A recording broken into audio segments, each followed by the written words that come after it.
Après, les pics de draft, ils peuvent les prendre soit du coup pour renforcer la O-line qui est toujours le gros problème, soit pour préparer un départ de T. Higgins qui peut aussi partir en fin de saison avec la fin de son contrat.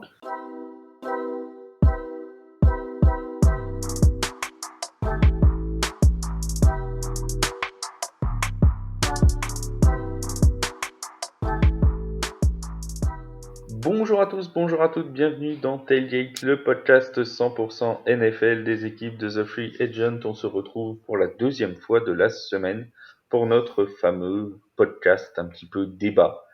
Comme toutes les semaines, le jeudi, vous en êtes maintenant habitués. Alors c'est Thanksgiving aux États-Unis aujourd'hui. On rappelle que l'on animera un live Thanksgiving ce jeudi soir pour commenter la rencontre entre les Cowboys et les Commanders, et aussi vendredi à 21h pour la rencontre entre les Jets et les Dolphins. Ça promet, hein, ça promet. On fera comme d'habitude le programme entier de cette 12e semaine de compétition à la fin de l'émission, mais le thème aujourd'hui qui va nous intéresser, ce sont les équipes que l'on avait classées en début de saison comme potentiellement favorites de leur division, ou au moins favorites pour aller en play-off, et qui pourraient finalement bien manquer ces playoffs. On avait fait un power ranking en début de saison, avec Mathieu Van Bool notamment, et on avait classé les équipes. Certaines de celles qu'on avait mis très haut, finalement, vont devoir lutter jusqu'au dernier moment pour aller à la deuxième partie de la saison au courant du mois de janvier. Pour parler de toutes ces équipes, le raison de leur échec présumé en première partie de saison, les améliorations dans cette deuxième partie de saison, on accueille avec moi Seb. Salut mon Seb, comment ça va? Salut Flavien, bonsoir à toutes, bonsoir à tous, bonsoir à toutes ceux. Eh bien écoute, ça va très très bien. On va voir déjà si on a été de bons pronostiqueurs en, Oui, alors ça, on peut en déjà se début de dire que saison. non. Non, non. Voilà, on a déjà notre petite idée On a sur, une idée, sur ouais. la question. Et puis surtout, on va essayer de voir qui nous a déçus, parce que ça va être un petit peu le podcast de la déception. Mais parmi ces déceptions, qui c'est qui va aller en playoff et qui c'est qui va regarder les phases finales au chaud à la maison. On avait fait le podcast de l'angoisse avec à l'époque les Bears, et voilà le podcast de la déception. Un jour on fera un podcast joyeux. Un jour. On sait Un pas jour, quand. peut-être. Un jour peut-être. Pour la post-saison, possiblement. Et on a avec nous Arthur. Salut Arthur, comment ça va? Salut Flavien, salut Sébastien. Ça va pour l'instant parce qu'après on va s'attaquer à une équipe, voilà. Mais content de voir qu'on ait des très mauvais pronostiqueurs avec ces pronostics qui sont totalement ratés. Moi je propose qu'on y aille. On est parti avec les Bills de Buffalo. Première équipe, si on reprend la preview de la FC Est qu'on avait faite en début de saison, je pense que à peu près tout le monde avait mis les Bills en première position de la division.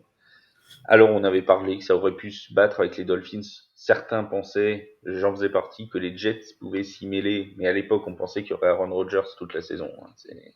Donc bon, excusez-nous pour cette digression, on parlera peut-être des Jets en fin de saison. Euh, Qu'est-ce qu'il y a, Seb, il est déjà mort de rire. Les Jets, Oui, ça oui, te non, fait parce rire, que quoi. ouais, non, c'est pas que les Jets ça me fait rire, mais effectivement, quand tu dis on était nombreux à voir les Bills en tête de leur division et que ça allait se bagarrer avec Miami, mais moi je plaide coupable hein, là-dessus. Mais complètement, je plaide coupable. Voilà. Et il y avait cette histoire des Jets. Bon, alors on célèbre le 11e anniversaire du Butt Fumble, d'ailleurs, en parlant des Jets. Ah, C'est leur ça me moment de rajeunit pas. gloire. Hein. Et non, ça nous rajeunit pas, Marc Sanchez, si tu nous écoutes. Bonjour à toi, et puis à ta famille et à tous ceux qui te sont chers. On avait donc ces Jets, ces Dolphins et ces fameux Bills de Buffalo, les Bills de Buffalo, qui sont donc sur un bilan de 6 victoires, 5 défaites depuis le début de saison. C'est assez décevant, on va pas se cacher, très clairement. Des Bills qui sont revenus un petit peu à la faveur de la Week 11 et de leur victoire face aux Jets précisément dans la case positive, mais qui nous ont inquiétés pendant plusieurs semaines. Ma première question, Seb, elle est très simple, c'est à quoi est-ce dû, pourquoi est-ce que le début de saison des Bills a été raté? Alors moi, ce que j'accuserais, la première chose que je mettrais au banc des accusés, c'est leur inconstance. leur inconstance en attaque, leur inconstance même à gagner des matchs parce que faut se rappeler quand même une chose, on parlait des Jets, on rigole, mais n'empêche, les Jets, ils la leur font à l'envers, lors de la première journée, hein. Les Jets, ils vont chercher une victoire contre donc l'équipe qui va, dominer la FC Est, ne l'oublions pas, en C'est ça. prolongation. Alors on met ça sur le compte on va dire d'un accident, d'un début de championnat, de la blessure de Rodgers en début de match qui peut-être galvanise un petit peu les Jets, qui les pousse à se regrouper pour aller chercher quelque chose, que par la suite, bon, ça enchaîne, Buffalo, ça enchaîne 3 victoires. On se dit: on n'est pas mal du tout, ça enchaîne 3 victoires et d'ailleurs ça poutre Miami, il faut pas l'oublier, en 4e journée, hein, Ouais. 48-20, pour après s'effondrer contre Jacksonville, perdre 20-25, gagner ric-rac contre les Giants, perdre contre les Patriots, gagner un peu moins ric-rac, mais ric-rac quand même contre Tampa Bay, et ensuite perdre contre Cincinnati et contre Denver, qui certes connaît un retour de flamme en ce moment, mais à qui on n'en demandait pas tant à l'époque, et puis effectivement gagner cette semaine très largement face à des Jets qui sont un petit peu en perdition, et surtout une victoire quelques jours après avoir viré leur coordinateur offensif qui était particulièrement décrié. Je ne vais pas revenir entièrement sur ce match, mais on a vu une attaque justement qui a fait preuve de plus de constance. On n'a pas eu de ballon perdu, alors que c'était quand même leur péché mignon depuis le début de la saison. On parle quand même de 23 ballons perdus, dont 12 interceptions. Et alors, je suis désolé, hein, je ne m'acharne pas sur Josh Allen pour le plaisir, mais il est aussi l'auteur de 4 fumbles. Donc, tout ça, ça aide pas à avoir quelque chose de constant.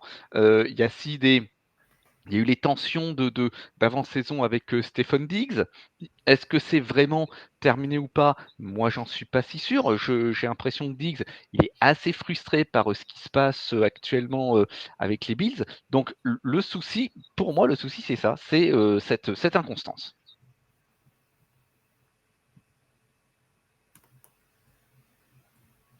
Arthur, quelque chose à ajouter à ces causes de ce début de saison raté? Bah, je suis totalement d'accord avec Seb sur le fait que leur inconstance leur joue des tours, comme on peut le voir au niveau des scores. Un jour, ça va super bien, l'autre jour, c'est la catastrophe. Mais j'ai envie de rajouter aussi les blessures dedans. Mm. L'infirmerie du côté de Buffalo, elle est pleine. Je vais citer quelques noms: Tre'Davious White, Matt Milano, Dawson Knox, Cam Lewis, Micah Hyde, et j'en manque, il y en a trop. Donc, je pense que du coup, ces blessures, notamment majoritairement dans le côté défensif, ça joue plutôt pas mal dans la balance, même si forcément, c'est pas ça qui explique tout. Offensivement, il y a aussi beaucoup de déchets, avec notamment beaucoup d'erreurs de Josh Allen. C'est quand même 16 turnovers où il est impliqué dedans, ce qui est plutôt pas mal. Mais voilà. C'est effectivement Après, ce. ce qui est déroutant, Ouais, vas-y, ça. ce qui ce qui est déroutant, c'est que sur le papier, pourtant, quand tu prends vraiment, purement statistiquement, voilà, on a ces scories effectivement, en attaque, mais l'attaque, elle est 7e scoring, 26,7 points par match. La défense, elle est 4e scoring, 17,3 points. C'est étonnant qu'avec des classements pareils pour les escouades, ça soit pas classé plus haut. Oui, ouais, clairement. Bah, c'est un peu l'anti Steelers. J'allais le Mmh. dire. Oui, C'est c'est ça, c'est les, les les, Steelers inversés. c'est ça, les Steelers, c'est très loin en attaque, très loin en défense, mais c'est 6-4. Les Bills, bon, bah, si on reprend avant la semaine dernière, c'était bilan équilibré, alors que, effectivement, offensivement et défensivement, ça marche plutôt bien. Et Arthur en a parlé, c'est vrai que les blessures assez tôt dans la saison, notamment de Matt Milano et de Tre'Davious White dans le côté défensif, forcément, on pesait, mais quand on regarde défensivement, c'est pas à la ramasse depuis ce temps-là. Alors, c'est sûr qu'avec Matt Milano en plus, avec Tredavious White en plus, ça donnerait forcément autre chose. C'est Mm. certain. Il y a peut-être que les matchs ric-rac que tu as cités, Seb, contre les Giants et même contre les Buccaneers, parce que ça se joue à chaque fois sur des possessions à la fin assez tendu. Ah, mais c'est Euh, des matchs à un score, hein. C'est des matchs à un voilà, c'est score ça. Et d'écart. puis c'est des matchs où il y a eu des tentatives. Je crois que c'était contre les Buccaneers où il y a eu une tentative de Hail Mary qui a été tout juste pas captée par les Bucks. Donc vraiment, ça se joue Oui, à rien du oui, tout tout. à fait. Ces matchs-là, forcément, ça pouvait tourner ailleurs. Autrement, après, s'il y avait eu une défense peut-être complète, ce serait peut-être mis à l'abri plus tôt. Là où je te rejoins complètement, mon Seb, c'est sur l'inconstance offensive. Très clairement, on sait que le péché mignon de Josh Allen, bah, c'est perte de balles, c'est des choses C'est pardon. qui peuvent coûter cher, et on l'a déjà vu en playoff. On se rappelle très bien de leur performance de l'an dernier, quand ils sont éliminés, bah, c'est par les Bengals d'ailleurs. Je dis pas de bêtises, hein, Arthur, c'est ça? Non, 27-10. Voilà, et ils sont passés complètement, on l'avait commenté en direct de ce match, ils sont passés complètement à côté de leur rencontre. C'est très clair, t'avais rien. Donc tu te dis que les Bills, c'est toujours un petit peu ça. Alors je sais, on salue Yaya, je sais qu'Yaya nous dit à chaque fois que pour lui, la fenêtre s'est déjà refermée sur la possibilité pour les Bills d'aller loin. Je serais peut-être pas aussi catégorique, parce qu'ils peuvent toujours faire un run avec, ils ont des qualités dans leur équipe, mais c'est vrai qu'on a tendance à voir que à un moment ou à un autre, bah, ça finit toujours par un mauvais match qui va faire basculer la saison dans le mauvais sens, quoi. Donc en fait, j'ai l'impression avec ce club depuis quelques années que toutes les pièces sont là, mais elles n'arrivent pas à être en place au même moment. Mm. Et c'est ce qui amène ces situations, c'est-à-dire, ouais, effectivement, passer à côté d'un tour de play-off sur un match, ou se retrouver avec, comme cela, des résultats en dents de scie sur une première moitié de saison, et puis avec certaines défaites qui vont faire mal à la fin. Après, ce qui est un petit peu rassurant pour eux au niveau de la division, c'est qu'ils sont 2-2 en termes de résultats dans la division. Mm. Miami, alors qu'il y a une victoire d'avance, certes, est 2-1, et les Jets, qui sont les poursuivants, sont 1-2.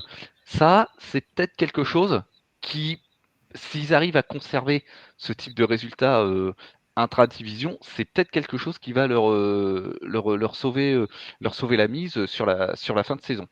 Et ils ont un avantage, et tu en as parlé tout à l'heure, c'est qu'ils ont battu les Dolphins, et ils les ont battus très largement. Donc le tiebreaker, il risque fortement de l'avoir quand même à la fin de saison sur les Dolphins, parce qu'il faudrait qu'ils perdent, alors j'ai plus le score en tête si tu l'as du Euh, Dolphins-Bills, mais il y avait 20 points il, d'écart.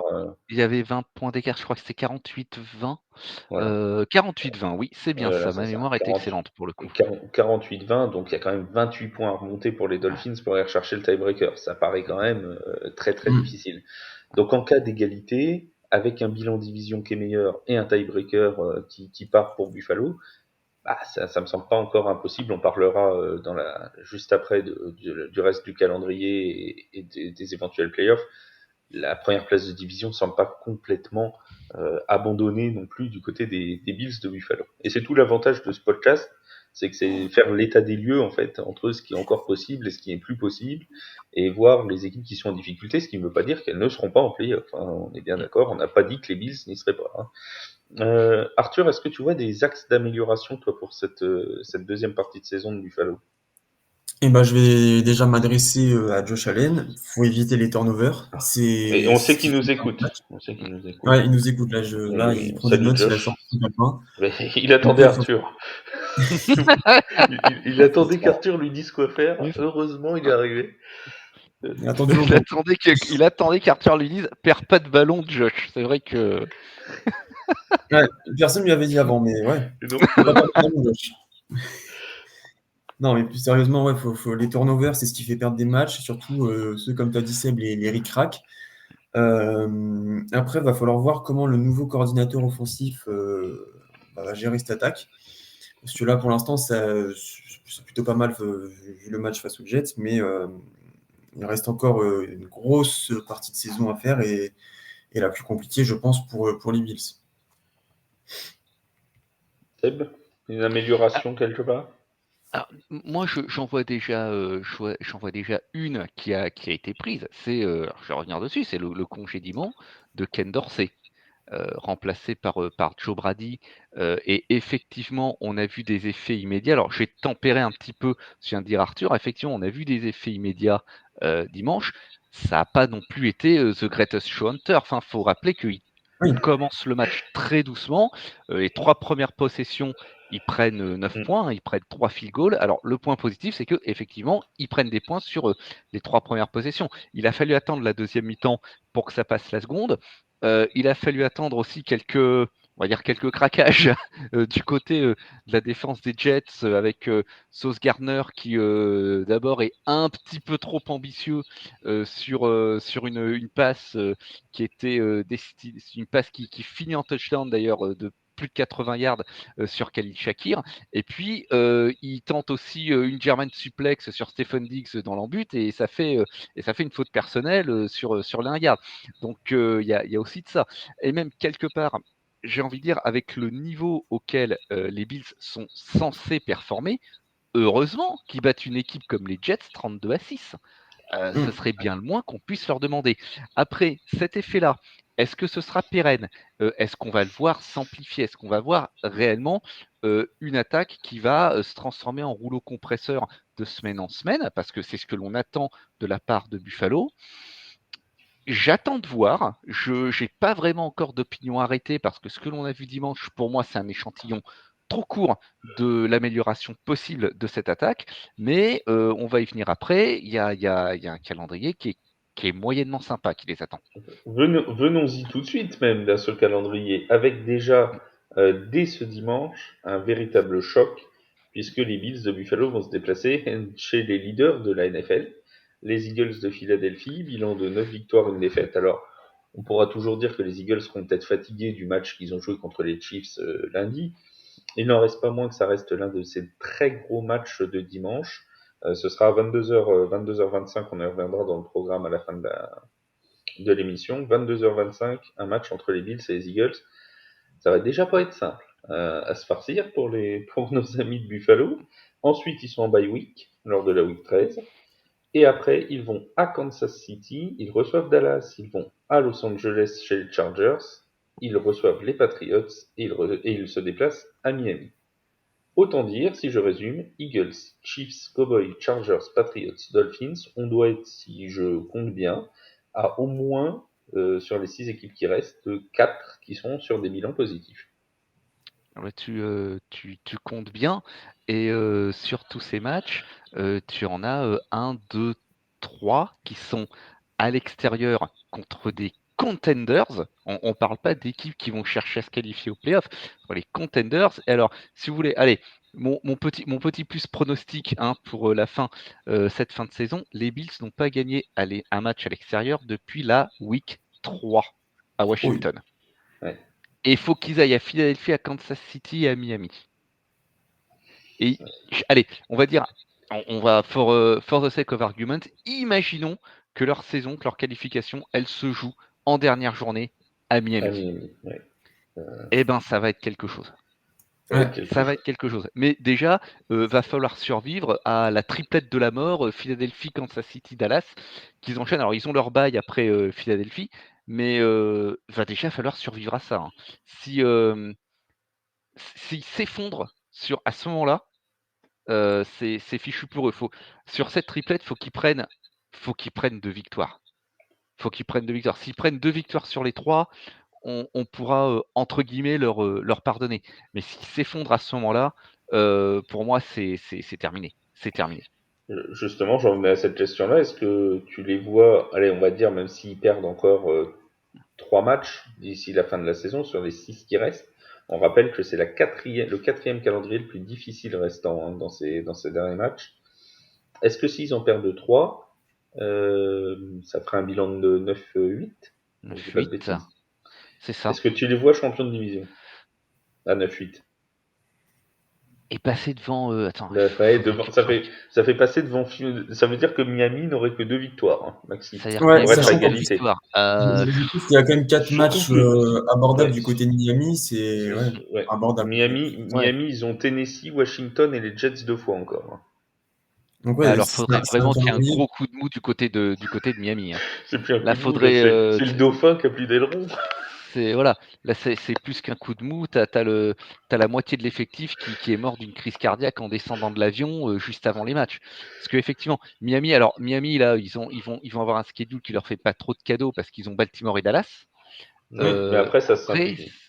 après, ça se simplifie quand même. Allez, on va idem, for the sake of argument, comme disent nos amis d'outre-Atlantique. Admettons que Miami perde contre Baltimore, perde contre Dallas.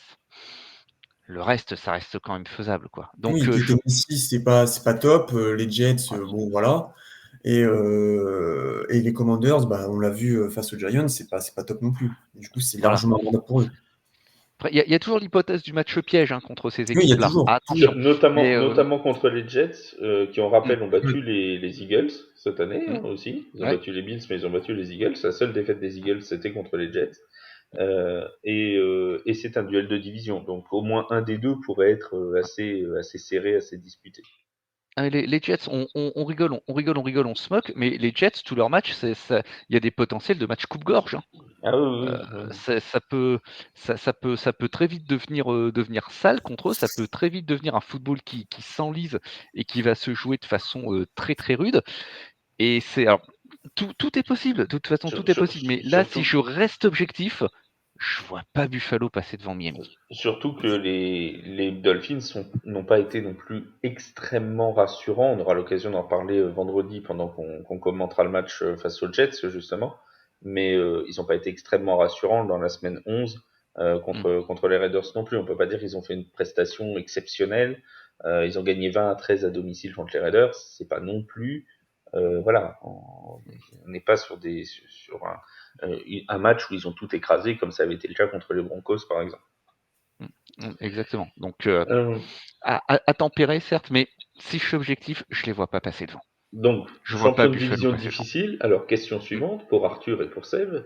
Playoff ou pas playoff pour Buffalo? Si on admet qu'ils puissent finir à 9-8, allez, disons. Playoff ou 9-8 pas en AFC, playoff.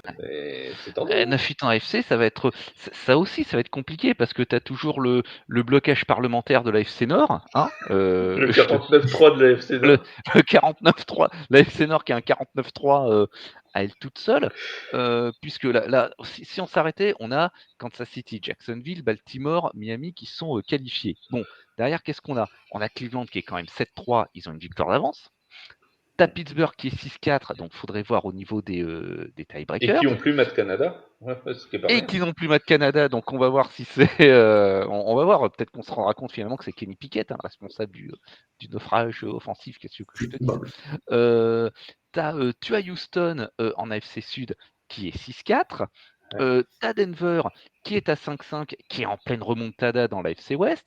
T'as Las Vegas qui peut très bien. Alors, Las Vegas, ça peut être juste pour se qualifier, mais ils peuvent très bien enquiquiner leur monde et priver quelqu'un de playoff.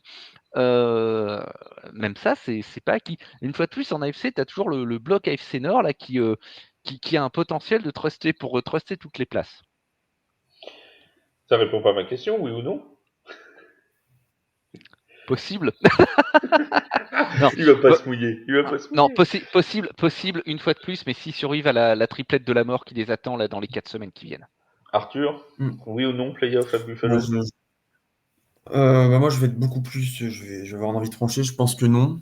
La triplette de la mort, ça va faire. Je pense que ça va faire mal. Et sachant que l'AFC, c'est quand même une conférence qui est assez relevée.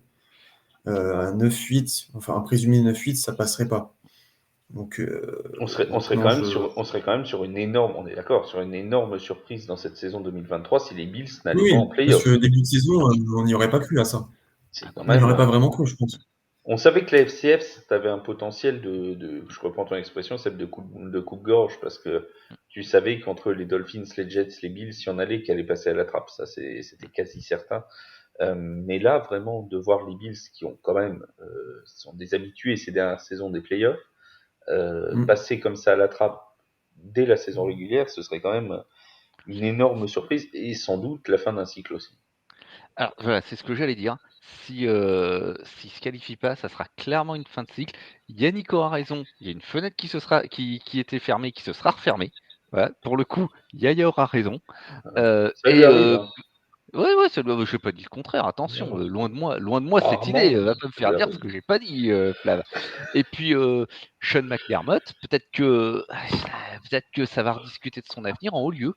Ouais. Bah déjà là il y a des bruits hein, qui disent que voilà bah Il fait que partie de de toute ceux qui sont façon potentiellement sur la sellette, quoi. voilà que le coordinateur offensif a servi de fusible mais que maintenant la pression est sur lui hein. Très clairement maintenant Clairement. c'est lui qui est le prochain sur la liste si j'ose dire. Voilà pour les Bills. On passe aux Bengals de Cincinnati qui eux aussi connaissent un début de saison. Alors eux ça va être une autre paire de manches parce que non seulement le début de saison a été compliqué, ils étaient bien revenus. Les revoilà sur une série de 2 défaites consécutives, un bilan de 5 victoires, 5 défaites. Oui, mais patatras, et Joe Burrow ne sera pas là jusqu'à la fin de la saison. Et là, ça Oh peut bon. changer beaucoup de choses, Arthur. Ah, là, c'est sûr. Là, Cincinnati, c'est les montagnes russes cette saison. Joe Burrow n'est pas là, tout va mal. Ensuite, enfin, n'est pas là, il est blessé. Ensuite, il revient au top de la forme, ils arrivent à battre les 49ers et les Bills. Puis après, bah, patatras, ça retombe et plus de Joe Burrow jusqu'à la fin de la saison. Du coup, avec un bilan de 5-5 et les mains de l'équipe avec un quarterback remplaçant, l'équipe de Cincinnati se dirige un petit peu droit dans le mur. Il y a deux options qui s'offrent à eux. La première, c'est de tenter le tout pour le tout et d'aller jouer les playoffs avec Jake Browning à la tête de l'attaque. Ou alors, la deuxième option, c'est tanker. Tanker pour tenter de récupérer un bon pic de draft et préparer la saison prochaine, même si cette option ne semble pas l'option envisagée par Cincinnati et Zach Taylor. Bon, de toute façon, ils le En diront ce qui concerne- jamais. Ils le diront, ils le diront pas. Oui, Mais la question, c'est est-ce que c'est utile? Parce qu'à 5-5, tu as déjà 5 victoires. Est-ce que tu vas vraiment aller chercher un bon pic de draft, même si tu prends encore qu'une seule victoire, ça te fait finir à quoi? Attends que je compte rapidement, 6-11. 6-11. Ouais, bon, tu seras dans les 10 quoi, environ.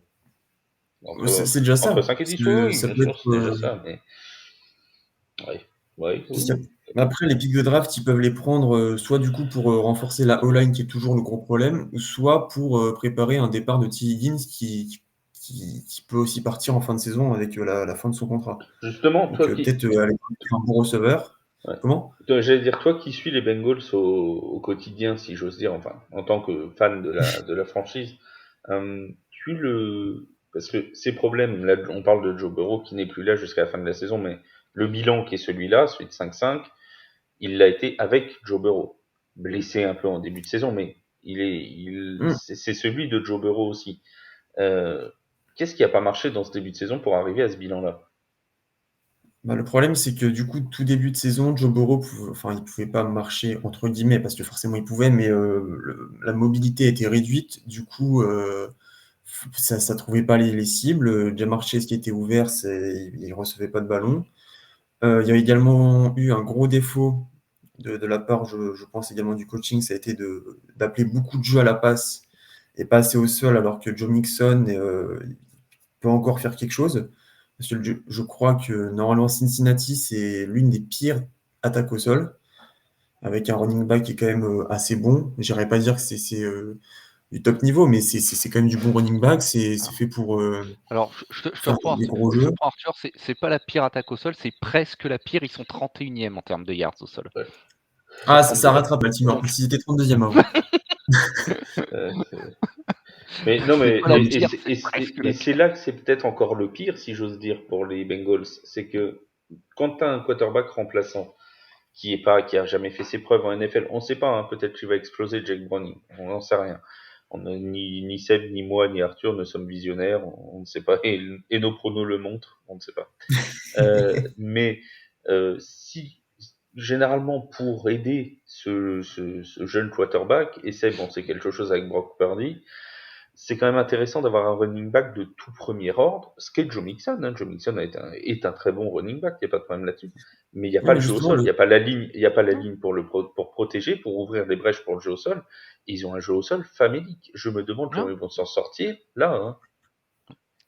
c'est en fait, je pense que le jeu au sol est peut-être pas si mal, mais à prendre avec des pincettes. C'est parce qu'en fait, il n'y a pas assez d'appels de jeu au sol, je pense. Et sachant que la Ah bon? ligne, en plus, elle fait pas un si bon travail. Enfin, Joe Mixon, on l'a revu face à Baltimore, il peut refaire des jeux où il gagne 5 yards qu'il n'aurait pas dû gagner si c'était fait plaquer. Mais oui, le gros problème, pardon, ça reste et ça restera toujours la O-line. Orlando Brown Jr., il fait un petit peu de bien sur le côté gauche, mais le reste, c'est toujours aussi fébrile. Mais ça fait 3 ans, c'est le problème, c'est ça moi qui me rend fou. C'est en 3 ans, ils ont pas eu le temps d'aller de la renforcer leur line de Bengals. Ils font quoi? Non, mais Ils ont pas vu le ils ont, problème? ils ont un trio de receveurs de top classe, mais ils n'arrivent pas à avoir une bonne ligne Hein. offensive. À un moment, il faut faire peut-être les sacrifices qu'il faut, Mon je Seb, tu voulais pense. dire quelque chose? Voilà, on parlait du jeu au sol, un chiffre, 809 yards au sol dans la saison. Ouais, mais oui. Je veux dire, tout le monde, hein, tout le monde cumulé, 809 yards. Le deuxième meilleur coureur de l'équipe, c'est Joe Burrow avec 88 yards, les gars. Joe Oui, oui. Mixon à 605. Alors c'est vrai que Mixon, c'est vraiment pas le joueur que je vais charger là en l'occurrence, parce que 605 yards en 153 courses. 153 courses en 10 matchs, ça fait pas lourd, hein, ça fait 15 portées de ballon Tu vois? en très très gros. Ça fait pas lourd à bouffer pour un running back. Après, d'un autre côté, je me dis quand tu as, un corps de receveur pareil, oui, effectivement, tu vas mettre le paquet là-dessus. Mais quand à côté, tu as une ligne qui est tout juste passable, parce que faut pas oublier aussi que Joe Burrow, il est pas aidé, hein, il a quand même encaissé Mm. 24 sacs en 10 matchs. J'ai pas le nombre de hits, mais je pense que si tu te fais saquer 24 fois, quand tu es un quarterback qui est plutôt mobile quand il est en bonne santé et que tu te fais saquer 24 fois, soit un peu plus de 2 fois par match, c'est que tu prends quelques hits. Et le problème, c'est que ça se répercute sur toute l'attaque, parce que le corps de receveur, c'est vraiment l'arbre qui cache la forêt. L'attaque, sur le papier, et je suis désolé une fois de plus, hein, Arthur, c'est pas un tacle au niveau des chevilles sur ta franchise préférée, mais statistiquement, Non, pas de souci. c'est pas top, hein. C'est pas top. Ah non, c'est pas Voilà, ouf. ça C'est pas ça fifou, marque 20 comme dirait points, l'autre. c'est pas fifou, voilà. Ça marque 20 points, 20,2 points par match, 20e sur 32, et la défense, en fait, elle est au même niveau, elle est 21e sur 32, elle encaisse 22,6 points par match. Tu as une attaque qui marque 20 points, une défense qui en encaisse 22, un peu plus.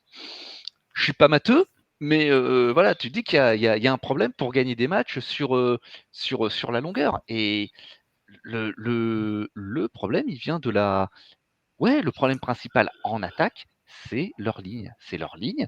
À côté de ça, tu as un pass rush en défense qui est pas foufou non plus, avec 26 sacs réalisés. Du coup, ça se ressent sur la défense antiaérienne parce que ça ne fait que 12 interceptions en 10 matchs.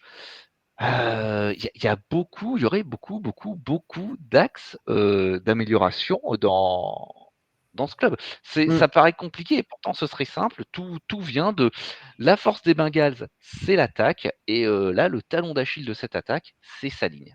Et c'est pas pour rien que dans les mock drafts actuellement qu'on peut regarder, ils cibleraient Amarius Mims, l'offensive tackle de Georgia, hein.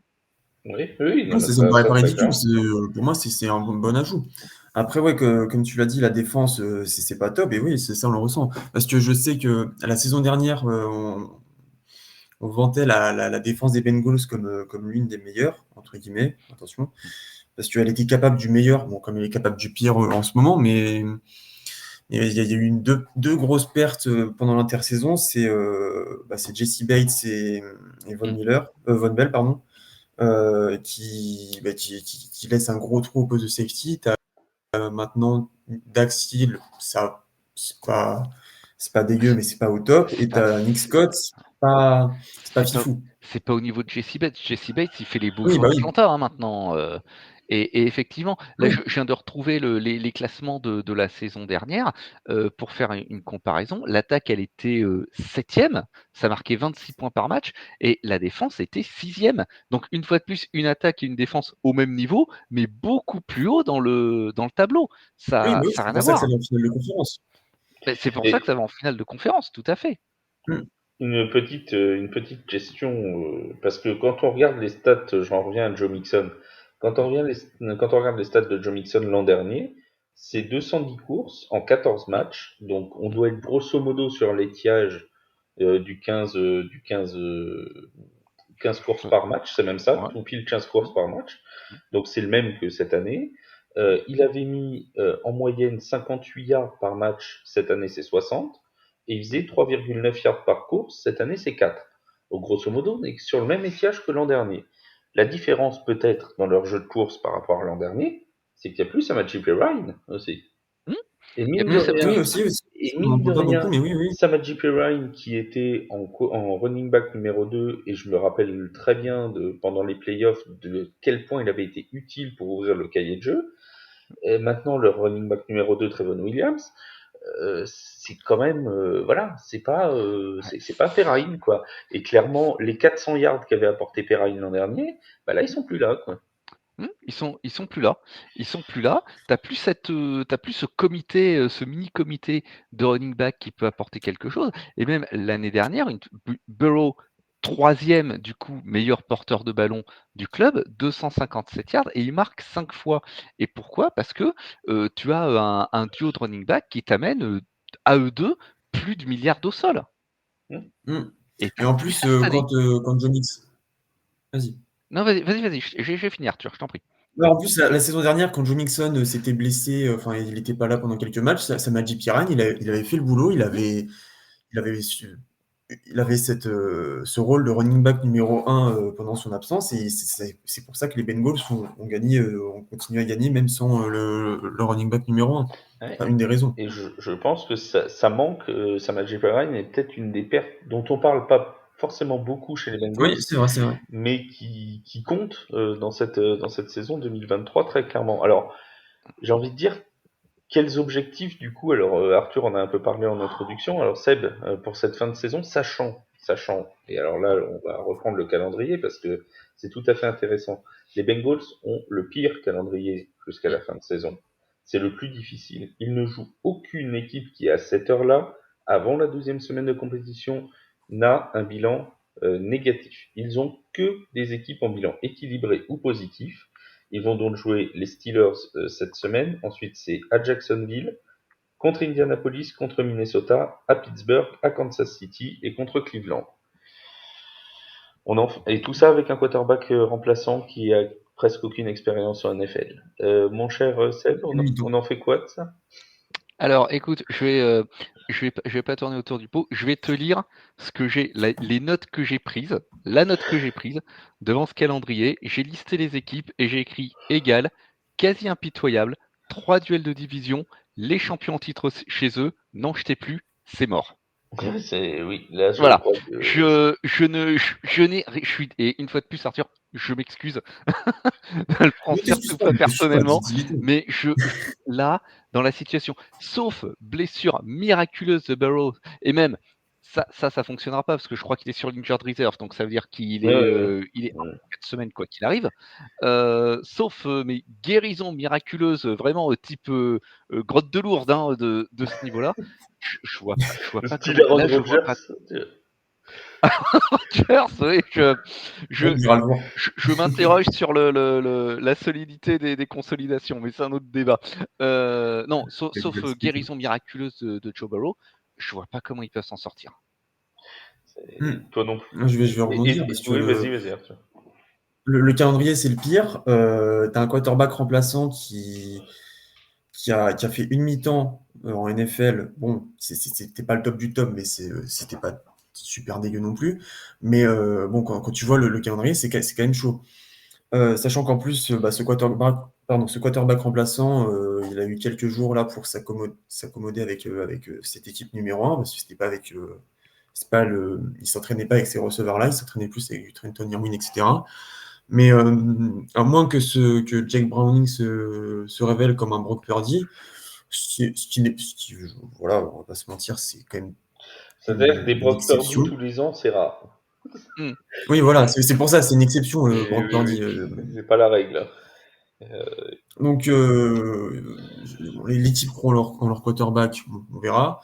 En tant que fan, j'ai envie d'y croire. D'un point de vue objectif, c'est mort. Parce que, honnêtement, 2 victoires maximum, on rembat les rendez-vous l'année Après, prochaine. je vous le trouve un peu sévère parce que 2 victoires maximum, il y a quand même 2 fois les Steelers à jouer, qui sont pas non plus, sans vouloir offenser les fans de Pittsburgh, des foudres de guerre. Ils ont un très bon bilan, d'accord, mais on sait très bien qu'il y a des points d'amélioration nombreux. Ils peuvent en prendre un sur les deux, les Bengals. Il y a les Colts qui sont pas non plus dans une dynamique incroyable. Il y a les Vikings qui soufflent un peu le chaud et le froid depuis les blessures de Kirk Cousins, depuis la blessure de Kirk Cousins. Donc, il y a quand même des matchs prenables. Après, c'est sûr que de là à aller chercher un bilan positif ou le titre de la division à Baltimore, j'y crois pas. Oh, Hein, ça, Flav, on y croit. la question, c'était pas est-ce qu'il y a des matchs prenables, c'est est-ce qu'ils peuvent se Non, mais qualifier pour les playoffs? oui, oui, non, Moi, je non, te bien dis sûr. non. Mais Moi, parce je te que dis oui, non. non, mais là-dessus, je suis d'accord avec toi. Mais parce qu'Arthur disait, on aura 2 victoires max d'ici la fin de saison, ce qui est possible. Hein. Mais moi, je dis qu'ils peuvent aller en chercher peut-être 3. Bon, après, avec 3, ouais, ça fera quand même un 8-9, 8 victoires, 9 défaites. mais tu vois, justement, Ça suffira pas. pardon. Oui, vas-y, vas-y. Ouais, c'est ces matchs-là que tu as cités, ça, c'est des matchs où tu dis que c'est atteignable avec Joe Burrow.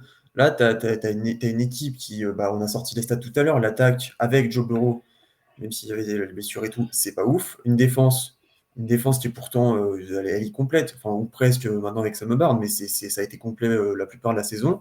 C'est au-delà de la 20e place. Comment tu fais pour jouer contre ces équipes-là avec une équipe qui n'a pas son joueur clé? Et Donc, je voudrais qu'on réalise, là, les playoffs, c'est mort. je voudrais qu'on réalise, on disait tout à l'heure, si Buffalo se qualifie pas, ça sera quand même une surprise, une déception.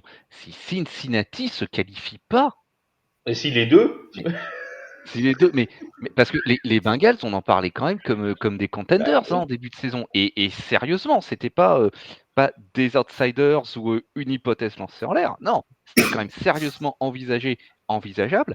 Et, et avec toutes les bonnes raisons du monde. S'ils se qualifient pas, mais alors là, comme contre-performance, ce sera, et comme surprise, elle sera de taille. Hein. Mmh. Et est-ce qu'il n'y a pas une mauvaise, Et est-ce qu'il y a pas eu une mauvaise gestion depuis le début de la saison du cas de Joe Burrow? Ce sera aussi une si, Oui, gestion si, si. qui si, si, manquera pas si. de se poser. Si, ça, en plus, je pense, j'avais le souvenir d'en avoir parlé. Le problème, c'est qu'il a joué les premiers matchs qui ont été des catastrophes monumentales. Cleveland, c'est 27-3 qui se prennent. 24-3. Euh, Mais bon, ça change pas 24, grand-chose. pardon. Non, 27, c'était Tennessee, C'était Tennessee, ouais. si je me Ouais, souviens. c'était Tennessee. Ouais, Tennessee, voilà, justement.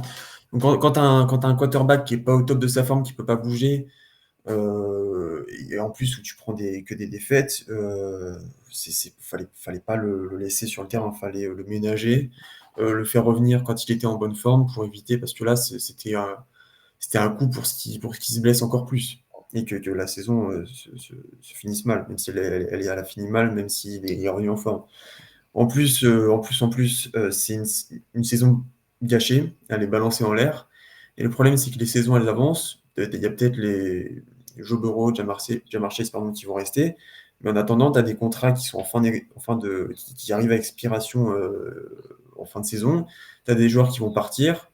Je pense surtout à T. Higgins parce que pour l'instant, ça avance pas du tout. Et ce serait quand même une grosse perte dans le corps de receveur. Et donc tu avances et l'équipe elle change et elle va plus être au top de sa forme. C'est comme Yaya, il parle de ça avec Buffalo. Je pense que la porte va bientôt se fermer pour Cincinnati pour aller au Super Bowl parce que ils ont peut-être encore Joe Burrow, ils auront peut-être encore Jamar Chase, mais c'est une équipe, c'est pas deux joueurs stars, pardon. Ouais. On va avoir déjà un élément de réponse avec le match de dimanche contre Pittsburgh, hein, de toute façon. Mm. Mm. Si ça gagne pas là, bon, déjà que c'est très très mal embarqué, mais alors si ça perd contre Pittsburgh, je pense qu'après ça va être vraiment compliqué. Alors déjà, moi je suis un peu déçu. On va refermer là-dessus la page calendrier des Bengals, mais on avait un très beau match pour notre Saint-Sylvestre entre les Bengals et les Chiefs qui allait nous faire passer dans la nouvelle année, vous voyez, parce que le match est à Mm. 22h25 en France. Donc on s'est dit tiens, on va pouvoir passer avec un feu d'artifice offensif. Bon, bah ce sera Jake Browning. Bon, Voilà.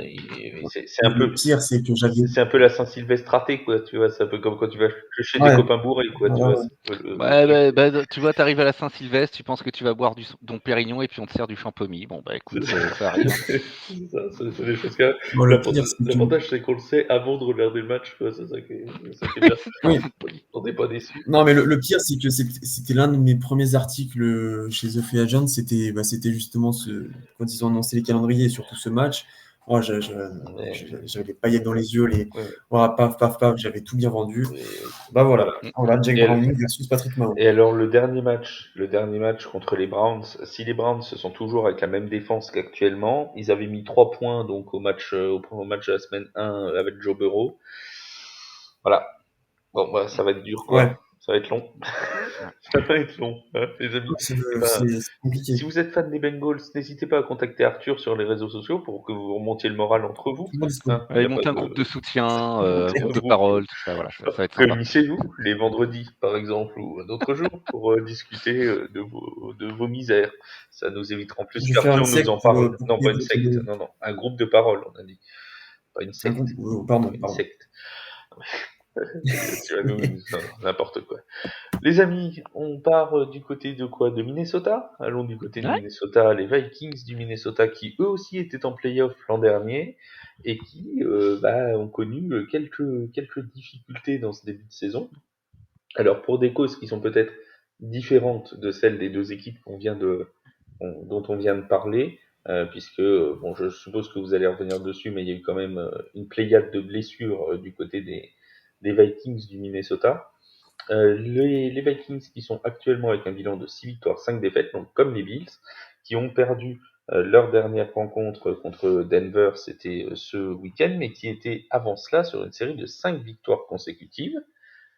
Seb, pourquoi ce début de saison un peu moins bon que celui de l'an dernier? Bah, il suffit de regarder, justement le début de saison. 3 défaites de suite et des défaites de 3, 6 et 4 points. Donc des matchs qui étaient, prenables. Alors il y a la défaite contre Philadelphie, certes, mais Tampa Bay et les Chargers sur le papier, c'était prenable. Donc déjà sur leurs, 5 défaites, à ce moment-là, actuellement en championnat, il y en a quand même 3 qui sont en début de saison et qui sont à chaque fois par, un score à peine. Voilà. Et puis, effectivement, par la suite, ça redresse la barre, notamment avec cette victoire de 5, cette série, pardon, de 5 victoires. Ils prennent les matchs là où il faut les prendre, notamment contre Chicago, Green Bay ou Atlanta. Ils font un exploit contre San Francisco.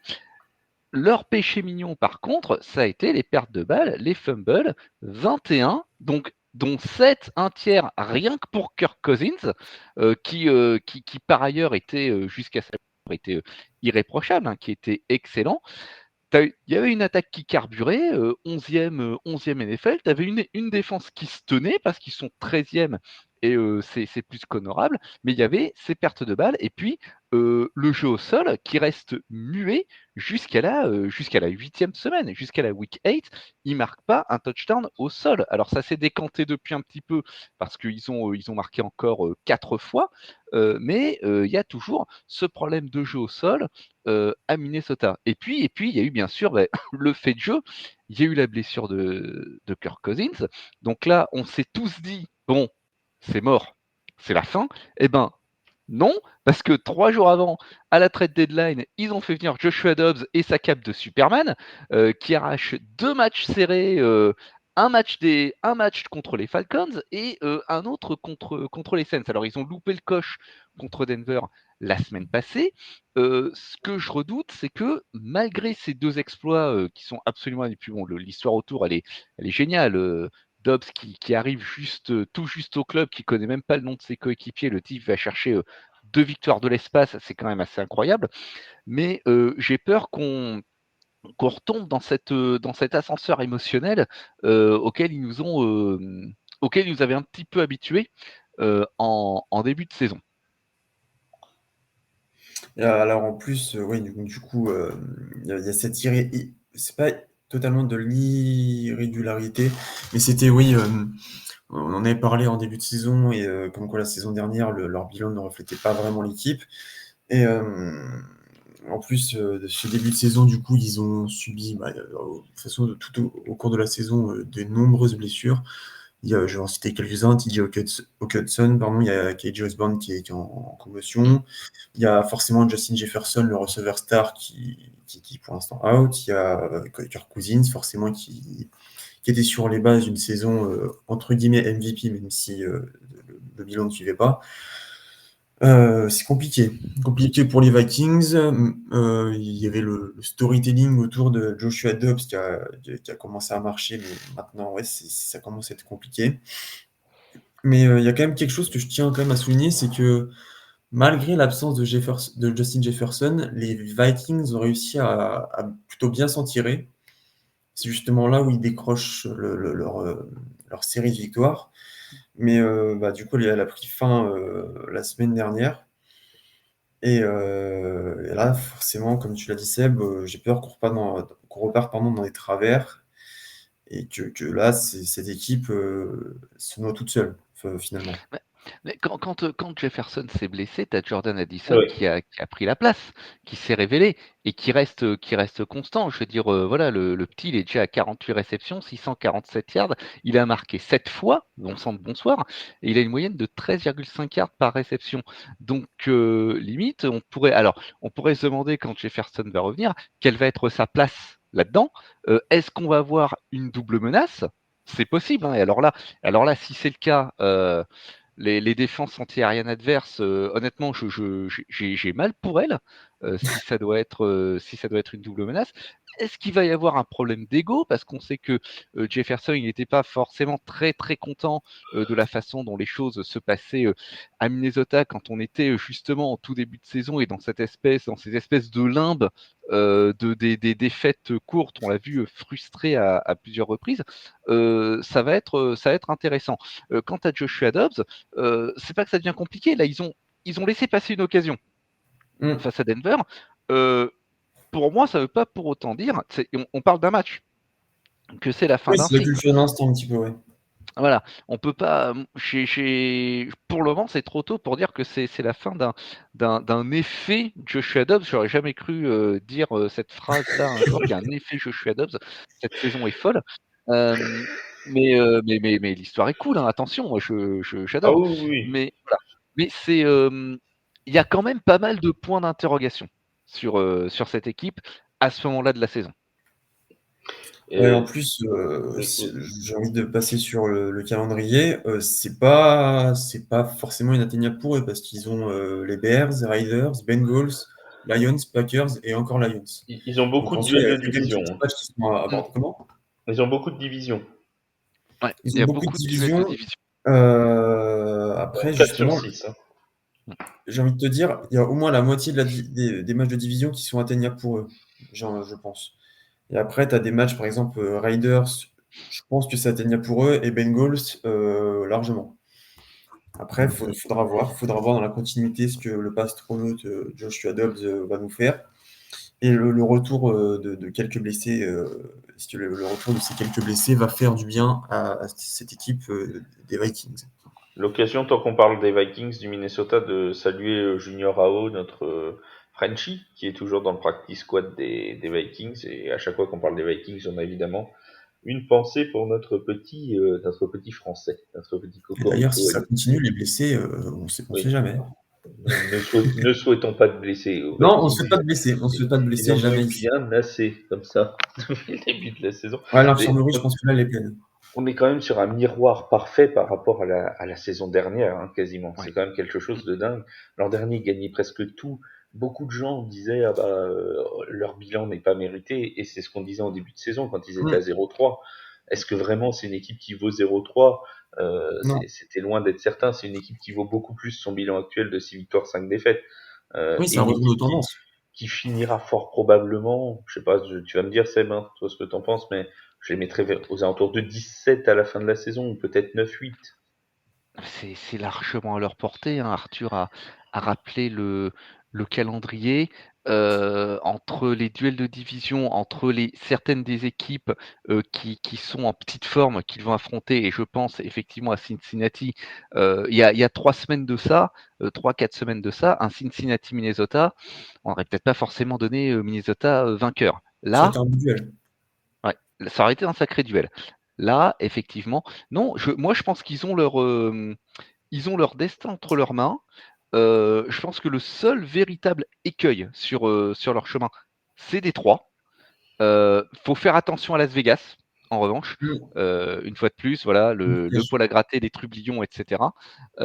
Mais de vraiment dangereux dans leur parcours, c'est les 2 matchs contre Détroit et à Détroit.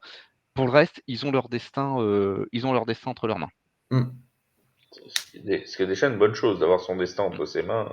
À ce moment-là de la saison, c'est malheureusement pas le cas de tout le monde. De toute façon, le titre de division NFC Nord ira très probablement aux Lions, sauf Mm. effondrement vraiment spectaculaire. Il y a quand même oui, c'est ça, 2 victoires et un match en plus à jouer pour les Lions, donc ça fait quand même beaucoup pour remonter pour les Vikings, mais ils peuvent s'offrir quand même une place en playoff d'ici la fin de saison. Ça semble tout à fait possible, d'autant que la NFC est quand même moins relevée pour les wildcards, sera sans doute à un niveau moins relevé que ne pourrait être la FC. Hmm. C'est fort probable. En tout cas, c'est pas la NFC Sud qui devrait trop embêter les gens pour les wildcards. Ça, c'est à peu près certain. On passe à notre dernière équipe qu'on voyait. Alors eux, c'est l'équipe qu'on nous vend tous les ans. Et j'ai fait la preview, je crois, cette année sur TF1. Euh, et je suis tombé dans cet écueil. Tous les ans, c'est l'équipe qui possiblement peut aller challenger les Chiefs dans leur division. Et pourtant, de challenge, il n'y a pas. Puisque les Chargers sont à 4 victoires, 6 défaites depuis le début de la saison. Ils sont sur une série de 2 défaites consécutives, une contre Détroit qui peut se pardonner, mais surtout une à Green Bay qui était, reconnaissons-le, assez moche dimanche dernier. Arthur, à quoi est dû ce mauvais début de saison des Chargers?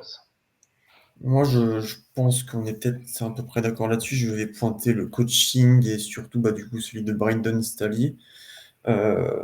L'effectif, il est quand même plutôt pas mal. Sur le papier, il est bien. C'est un effectif de qualité, mais j'ai l'impression que c'est du potentiel gâché. Tu le vois dans le match face à Green Bay, c'était n'importe quoi. Je pense qu'il faut dire ce qui est. Eux, c'est aussi un petit peu à l'image oui, des Vikings, je trouve. C'est bah, du coup un début de saison manqué, de peu en plus. Miami perd de 2 points, Tennessee c'est 3. Et du coup, forcément, quand tu pars avec deux défaites sur papier, ça commence mal pour espérer challenger les Chiefs qui eux, ne laisseront pas passer des défaites stupides comme ça pour l'instant. Mais c'est quand même dur pour Los Angeles d'être quatrième dans la poule avec Justin Herbert, avec du Keenan Allen, avec tout ça. C'est, c'est du talent gâché, je trouve. On a quand même, Seb, une équipe des Chargers. J'ai quelques stats offensives des Chargers. On a Justin Herbert qui est à 66,2% de passes complétées, 19 touchdowns, 5 interceptions depuis le début de la saison. Ce qui est quand même, reconnaissons-le, un ratio qui n'est pas vilain. 2609 yards lancés. On a un punter, oui, un kicker, pardon. Et alors là, j'en parle pas souvent, mais un kicker qui est excellent, notre ami Dicker. Il est quand même à 29 sur 29 en PAT, mais aussi à 16 sur 17 en field goal. Il en a raté qu'un seul et c'était un de plus de 50 yards. Donc on n'est pas non plus sur quelqu'un qui lâche des points facilement de ce côté-là. On a une attaque qui marche très bien. En revanche, c'est une défense qui prend quasiment 400 yards par match en moyenne. 393,6. C'est quand même assez énorme. C'est un contraste qui est incroyable. Et le responsable, enfin, le poids de ce qui commence à ressembler à une débâcle pour les Chargers, c'est cette défense. Exactement. Tu as une attaque qui peut mettre énormément de points au tableau. On parle d'une attaque qui marque quasiment 26 points par match, mais tu as une défense à côté qui en prend quasiment 24 et qui en plus a tendance à craquer très souvent en fin de match. 5 de leurs 6 défaites, elles sont par 3 points ou moins. Et pour noircir un petit peu le tableau, il y a quand même un truc qui marchait dans la défense, c'était Nick Bosa. Nick Bosa, maintenant, il marche plus Il marche plus au du tout. sens propre. Elle est Au pas mal sens propre celle-là. parce qu'il s'est blessé au pied et il est out pour 4 semaines. Et quand tu vois ce qui se présente sur ces 4 semaines, Mm. je suis franchement pas optimiste pour Alors, eux. j'ai peut-être même envie de dire, et on va parler du calendrier juste après, je te laisse finir juste après, on a peur sur ce qui se présente sur les 4 semaines, mais on a peur encore plus sur ce qui se présente sur les 3 semaines qui suivent les Sur les 3 4 semaines. semaines d'après, voilà. Parce qu'il y a même pas une bye week pour leur période de respiration. On va y revenir après. Et je m'inquiète, de façon relative, sur l'avenir de Brandon Staley. Parce que Brandon Staley, si on regarde son bilan à la tête des Chargers, c'est 23 victoires, 21 défaites. C'est quand même pas fifou. Moi, je me demande s'ils arriveront à passer un palier avec lui. Et comme tu le disais en intro, Flav, c'est l'équipe qu'on nous vend chaque année. Moi, j'arrive plus à y croire aux Chargers. Et ils sont peut-être en train de gâcher les meilleures années de Justin Herbert, Qui est un talent, qui est probablement un talent générationnel en plus, qui est Justin. probablement un Oui, talent générationnel, je le maintiens. Peut-être qu'ils ne seront pas Je te d'accord avec moi, rejoins. qu'ils me diront qu'il n'est pas clutch, qu'il n'est pas ceci. Je suis désolé, c'est un talent générationnel, Justin Herbert, et on est peut-être en train de gâcher ses plus belles années, et il risque de se retrouver, alors c'est peut-être tout le mal qu'on peut lui citer, mais tout de même, avec une carrière à la Dan Marino, c'est-à-dire des records dans tous les sens, quelqu'un qui marquera le jeu, mais qui n'aura pas un titre de champion à mettre dans la vitrine et à regarder quand il aura pris sa retraite. Et ça, moi, ça me brise le cœur. Il est sentimental, notre Seb. Oui, Arthur. Ah ouais. non, j'ai dit il a tout dit. Franchement, oui, c'est du gâchis. En plus, du coup, il vient de prolonger. Il est coincé, entre guillemets, hein, à Los Angeles pendant maintenant 5 ans, si je ne me trompe pas. Mais c'est vrai que c'est décevant. C'est une équipe qui est censée nous en mettre plein les yeux chaque année. C'est une équipe qui déçoit chaque année. Est-ce C'est quand est-ce même que vous bête. pensez qu'avec avec un autre coach, ça peut changer du tout au tout? Faut voir. Faut voir qui. Ouais, Qui, faut voir qui. Mais Après, ça se trouve, le coach pourrait faire pareil, pareil que Brandon Staley. C'est pas facile, mais oui, ça peut être mieux. Comme ça peut être, bah, peut-être pas pire, parce que je sais pas si on peut faire pire, oh si, on peut faire. Oh si, mais si, oh, si, si, si, oh, si, si, Josh McDaniels sort de ce corps. Hein. Voilà, au hasard. Ils vont rappeler Matt Canada comme coordinateur offensif, tu vois, ils vont voir tout drôle, tu vois. Alors, je sais pas si répondre à la question est-ce qu'avec un autre coach ça marcherait mieux, c'est un peu compliqué.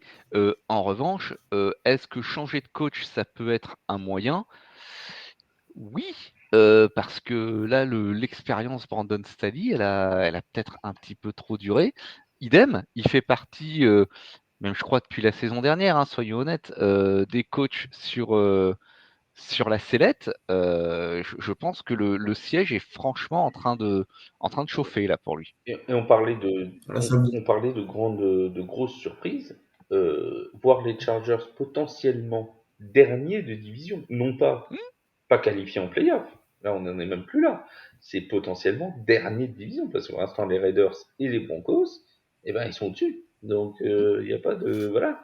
Je dis pas de bêtises, hein, les Raiders, ils sont au-dessus aussi, oui. Ouais, ils sont non seulement ils sont au-dessus, mais en plus c'est deux équipes, Las Vegas et Denver, qui semblent être sur une nouvelle dynamique depuis Ouais. quelques semaines. Ouais, c'est pas En mal. particulier Denver, et je vois pas Los Angeles les rattraper. C'est pas fou de se dire qu'ils peuvent finir dernier de leur division, mais ce serait quand même. Ah ouais. Sachant Ah ouais, qu'en plus, Los Angeles, ils vont jouer 2 fois les Broncos et une Voilà, fois les alors on Raiders. y vient Donc, à ce calendrier. Le match de dimanche, ce sera contre les Ravens de Baltimore. Non, c'est à Los Angeles. Bon. Mais c'est quand même contre les Ravens. Ensuite, en prime un time, je crois. match contre les Patriots en Nouvelle-Angleterre. Au mois de décembre, aller à Foxborough, c'est toujours sympathique. Ensuite, ils reçoivent les Broncos, ils vont chez les Raiders, ils reçoivent les Bills, ils vont chez les Broncos et ils reçoivent les Chiefs. Donc on résume, 2 fois les Broncos, une fois les Bills, une fois les Chiefs, une fois les Ravens. Bon parfait. appétit, c'est ça. Une fois les Bills. Bon appétit. Des Ravens qui sont, passe-moi l'expression, mais pleine bourre et qui dominent la FC Nord et qui dominent la FC de la tête et des épaules. Denver, donc deux fois qui est sur cette dynamique. Buffalo, là, qui va être mort de faim pour essayer de sauver leur place en playoff. Et puis l'apothéose à Kansas City, les champions sortants, c'est absolument parfait. Autant mettre tout de suite la tête de Brandon Staley sur le bio et puis faire tomber la guillotine. Ouais, je crois que de toute façon, si jamais la situation ne s'améliore pas, c'est ce qui risque d'arriver. Seb, Arthur, vous êtes d'accord? Les Hmm. playoffs pour les Chargers, Oh, c'est c'est mort. mort. C'est mort. Non, il y a un trop gros gap. Ils sont à 4-6 à la semaine 11. Le calendrier, il est compliqué parce que Ravens, Broncos, Raiders, Bills, Chiefs, c'est des matchs enfin, perdables plus piégeux. À la Bah, limite, on peut battre les Bets. pour y croire, il faudrait pas qu'ils en perdent plus de deux, on va dire, d'ici la fin de la saison. Ouais, le problème, c'est que là, je Il leur serait, envoie, je les il vois serait pas encore, perdre il plus serait que à nous. 9-8 et on disait tout à l'heure avec les Bills que 9-8, serait ric-rac. Oui, une Oui, fuite dans l'NFC, ça passera pas. oui, une fois de plus, il y a le bloc de l'AFC Nord aussi. Là, ils partent de trop loin. Parce Elisabeth qu'honnêtement, Borne. si les Chargers Oui, parce que on se dit qu'ils ont une chance, alors Tennessee aussi, tant qu'on y est, je veux dire, Tennessee, ils sont 3-7. Non, moi, oui, parce que le c'est mort. dernier, la dernière place de playoff, là, c'est Pittsburgh qui l'occupe et c'est 6-4 le bilan. Ah oui, oui, ah C'est oui, ça? oui, c'est ça, 6-4. Ouais. Ouais, et eux, ils sont à 4-6. Donc, il y a du retard. Non, Il ils y a un gros partent de retard, beaucoup trop il loin. se comblera pas, quoi. Sans parler de la qualité du jeu qu'ils peuvent produire et de leur niveau de performance, là, ils partent de beaucoup trop loin. Pour moi, c'est mort. C'est mort et archi mort. C'est mort et enterré. Mmh. Ce qui n'est pas mort, ce sera notre live que l'on animera demain à partir de 22h15 pour commenter la rencontre entre les Commanders et les Cowboys. Ce sera donc à suivre sur Twitch et sur YouTube. On aura des invités, on aura Mathieu Van Ball avec nous, on aura le compte français des Seahawks, on aura le compte belge des 49ers de San Francisco. Ce sera donc à partir de ce sera jeudi à 22h15. Donc quand vous écouterez ce podcast, peut-être le jour même, si vous l'écoutez, le jeudi 23 novembre, 22h15, et le vendredi qui suit, le Black Friday, comme on dit, nous nous retrouvons aussi en live à partir de 20h50 pour commenter la rencontre entre les Dolphins et les Jets.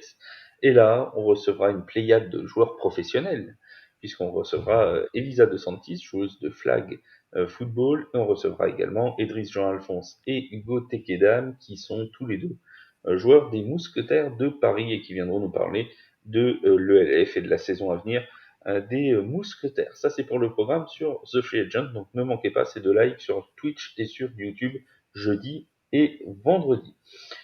Pour le programme complet de cette 12e semaine de compétition, les Lions, comme d'habitude à Thanksgiving, vont ouvrir la semaine à 18h30 contre les Packers. Ce sera à suivre sur beansport 1. On aura ensuite à 22h30 la rencontre entre les Cowboys et les Commanders que nous commenterons nous en live et qui sera également à suivre sur beansport 1. Et dans la nuit, un gros choc entre les Seahawks et les 49ers de San Francisco. Ça, c'est dans la nuit de jeudi à vendredi pour finir la petite journée de Thanksgiving en beauté devant la dinde. Pour le Black Friday à 21h, le premier Black Friday game de l'histoire, ce sera entre les Jets et les Dolphins à 21h, à suivre sur beansport 6 et à suivre également sur Twitch et sur YouTube avec nous, bien évidemment. Le dimanche, la célèbre Red Zone avec un derby, un duel de gens qui s'aiment pas en NFC Sud entre les Falcons et les Saints de la Nouvelle-Orléans. On aura aussi les Bengals face aux Steelers, ce sera à suivre sur 6 play. Les Texans recevront les Jaguars. Décidément, on a beaucoup de duels de division cette semaine. On en a pas mal là. Les Colts face aux Buccaneers de Tampa Bay. On aura un choc au sommet, j'aurais envie de dire, entre deux équipes en bleu. Les Giants et les Patriots, c'est les seules qualités qu'on leur a trouvées, c'est qu'ils jouent en bleu. Les Titans, ensuite, qui recevront les Panthers de Caroline. Les Cardinals contre les Rams, ce sera à 22h05. Les Broncos face aux Browns à 22h05. Ça, c'est à suivre. Par contre, le Broncos-Browns, ça risque d'être assez sympathique. Les Raiders face aux Chiefs et les Eagles face aux Bills pour le gros choc de la Red Zone. Ce sera à suivre en intégralité sur beIN Sport 6. Le Sunday Night Football opposera les Chargers de Los Angeles, on en a parlé, aux Ravens de Baltimore. Et enfin, le Monday Night Football, ce sera entre les Vikings et les Bears, et ce sera à suivre là aussi sur beIN Sport à 2h15 dans la nuit de lundi à mardi. Voilà pour le programme complet de cette 12e semaine de compétition qui s'annonce ô combien palpitante, mes chers amis. On n'a pas de bye week cette semaine, hein, on n'a pas de bye week. Voilà. Tout le monde joue. Allez hop. N'en jetez plus, tout le monde Le joue, charbon. tout le monde sur le terrain, au liqueur. Mon cher Seb, merci beaucoup pour ta participation. On se retrouve vendredi. Toi, tu es dans l'équipe du vendredi pour nous commenter Jets Dolphins. Donc, on se retrouvera Ouais, et vendredi. j'ai super hâte d'y être. Eh ben oui, pour Tim Boyle, tu m'étonnes. Ah bah, je vais pas rater ça. On, Un moment on- historique.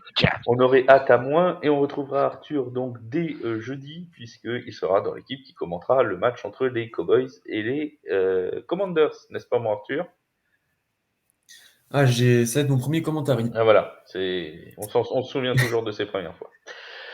Merci Seb, merci Arthur pour cette participation au podcast. Merci à tous ceux qui nous ont écoutés, qui nous sont fidèles sur toutes les plateformes de diffusion de podcasts. N'hésitez pas à noter le podcast, évidemment, sur Spotify, sur Google Podcast, sur Apple Podcast.